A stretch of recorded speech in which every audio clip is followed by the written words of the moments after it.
Welcome back to the channel Cat Comrade, and in today's video we are going to learn about how to duplicate a layout in Autocad. So it is really simple. What you have to do is you simply have to click on your layout one. On the same tab of layout, you need to right click that, and you just need to click on move or copy option.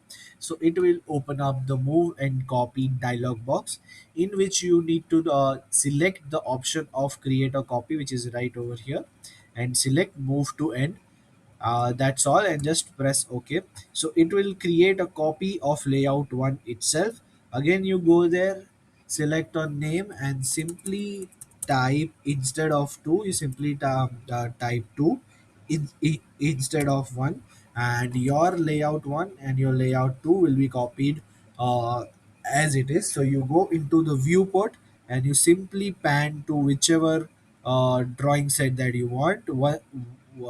Once you set your page, you simply click on the gray area. So basically your viewport of the drawing will be logged, and in the same way again you can make multiple copies of the layout, as many as you want. First thing you need to do is select move to end, then you need to select create a copy, and then simply you have to click on OK.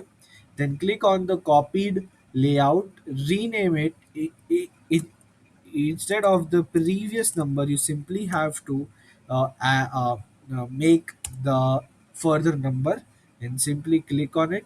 Again, click on the white space, which is the viewport, and then again pan pan till the drawing that you want in your view frame, and then double click on the gray part, so your view again will be locked. Simply just do Z enter E enter, so it will be zoomed till all the extent, and it will be perfectly printable in any form you want. So basically now layout 2, layout 3 all are on the same page, like all are of the same proportions. The white area is actual size of the layout.